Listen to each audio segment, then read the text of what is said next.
जैसा कि आपको लास्ट वीडियो में बताया था कि यूके का जो वीज़ा है, अगर किसी का इंटरव्यू होगा तो उसका ये मतलब नहीं है कि उसका भी वीज़ा अप्रूव हो जाएगा। इंटरव्यू सिर्फ फॉर्मेलिटी है। वीज़ाज़ रिफ्यूज़ हो रहे हैं और मैंने आपको बताया था कि मैं आपको इस वीडियो में एक रिफ्यूज़ल लेटर डिटेल से बताऊंगा कि उसमें क्या क्या रीजंस। जी बिल्कुल, ये अभी हमारे सामने एक स्टूडेंट वीज़ा रिफ्यूज़ल है, जिसको मैं आपको बताऊंगा कि इसका वीज़ा क्यों रिफ्यूज़ हुआ है। और अगर इंटरव्यू होता है तो इसका ये मतलब बिल्कुल नहीं है कि आपका भी वीज़ा ग्रांट होगा। आपने बहुत सारी चीज़ों को जहन में रखना है और अपना इंटरव्यू को अच्छे से प्रिपेयर करना है। तो हम लोग इसको देखते हैं फर्दर। ये 7/12/2023 को वीज़ा एप्लीकेशन फ़ाइल की गई। इनको बाद में जो है वो नॉट स्ट्रेट फॉरवर्ड की ईमेल्स आई और फिर इनका इंटरव्यू 5 Jan 2020 बेसिकली ये उनका फोर्थ होना था कि 2024 में बेसिकली ये इंटरव्यू जो है वो हुआ है। तो उसमें उन्होंने कहा जी हमने सारे स्पेक्टर्स देखे, सारी चीज़ें देखी, तो हमें ये नहीं लगता कि आप जेन्युइन स्टूडेंट हैं। ठीक है, ये देखें वो लाइन लिख रहा है कि officer is not satisfied the balance of probabilities that you are a genuine student. ठीक है, और उसमें उसने क्या मेंशन किया है, सबसे पहले जो उसने बात की है, उसने उससे पूछा है स्टूडेंट से कि tell me about the UK. तो उस पर उसने जो क्वेश्चन किए, जो उसका आंसर्स थे, उसमें जो है उन्होंने उसने बच्चे ने जो बताया उससे वो ऑफिसर सेटिस्फाइड नहीं हुआ और उसने उसको कहा कि आपका आंसर एक तो कंप्रीहेंसिव नहीं है, प्रिसाइज नहीं है, आपने कोई रिसर्च नहीं की हुई प्रॉपर, आपको एग्जैक्ट सूरत हाल का आइडिया नहीं है, और आपने ये जो यूके का डिसीजन लिया है इसमें आपका जो स्टांस है वो मुझे ये लगता है कि आपने इस पे कोई काम नहीं किया हुआ और आपको बिल्कुल इन चीज़ों का एग्जैक्ट आइडिया नहीं है कि what the UK is offering and besides the other countries. तो इस केस ने ये पहले जो 3 पैराग्राफ हैं बेसिकली उसमें उसने यही चीज़ें डिस्कस की हैं कि जी आपने बताया कि जी कनाडा ऑस्ट्रेलिया को इसलिए चूज़ करें, फीसिस हाई हैं। वो कहता नहीं, इससे अच्छा और भी बहुत सारी यूके की बहुत सारी चीज़ें हैं। इसी तरह से उसने कहा जी आप has many best educational institutes, उसने कहा जी और भी बहुत सारे मामला हैं, फैसिलिटीज़ हैं, एम्प्लॉयबिलिटी है, फ्यूचर कैरियर प्लान्स हैं, उस हवाले से मल्टीनेशनल कंपनीज़ हैं। तो उसने कहा जी ये चीज़ें आपको बतानी चाहिए थी जो कि आपने नहीं बताई। अच्छा, उसके बाद उसने जो अगला उसका क्वेश्चन था बेसिकली वो ये था कि tell me about your chosen institute. अब ये जो चूजन इंस्टीट्यूट है, यानी आप फॉर एग्जांपल जिस भी यूनिवर्सिटी में पढ़ रहे हैं, ये स्वानसी यूनिवर्सिटी में पढ़ रहा था तो इसने उसका बताया कि जी आप क्यों इसको चूज़ कर रहे हैं। वो कहता है जी it is noted that the provided information appears to be somewhat generic and lacks specific detail that would demonstrate clear decision making. The mention of this at university as a welcoming university with a vibrant student union and numerous clubs and societies is a positive start. However, to enhance the response, you can provide more concrete examples or details about the unique aspects of Swin's university that attracts you. अच्छा, वो simple सी बात कि उसने कहा जी आपने बताया जो start लिया वो बड़ा अच्छा था कि जी वेलकमिंग यूनिवर्सिटी है, वाइब्रेंट स्टूडेंट यूनियन है, बच्चे अच्छे क्लब्स हैं, सोसाइटीज़ हैं, तो लेकिन उसके बाद आपको अच्छी कोई और चीज़ यूनिवर्सिटी के बारे में ऐड नहीं कर पाए।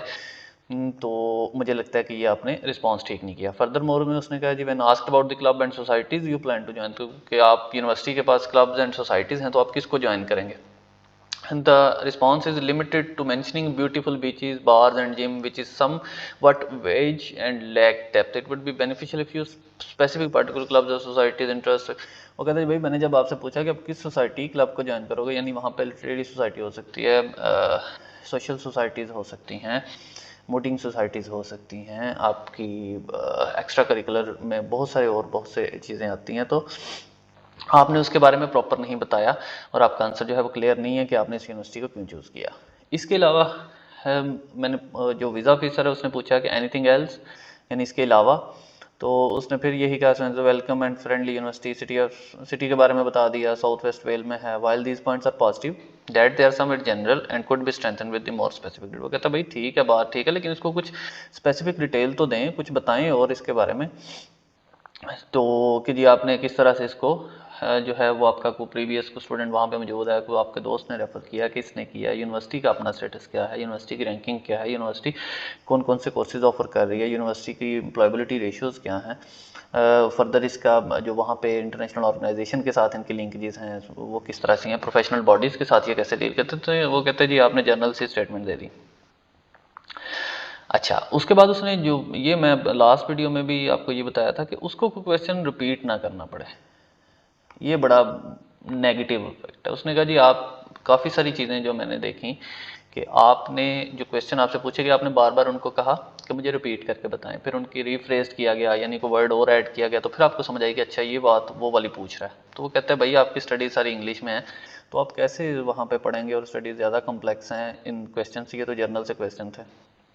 अच्छा जी, in a university setting active participation and ability to engage in thorough with the frequent promptly or highly valued student can independently articulate their thoughts, engage in conversations and respond comprehensively to repeated and अच्छा जी। तो फिर simple सी बात है कि भाई जब आप university के स्टूडेंट हैं, यूनिवर्सिटी में जा रहे हैं, आपका प्रोग्राम है, तो आपने वो एक तो सारी चीज़ें उसी तरह से पढ़नी, और फिर आपकी एक अपनी को ओपिनियन होनी चाहिए, आपकी अपनी को रिसर्च होनी चाहिए, आपकी अपनी कोई ना कोई स्टांस होना चाहिए जिस पे ऊपर आप बात कर रहे हैं।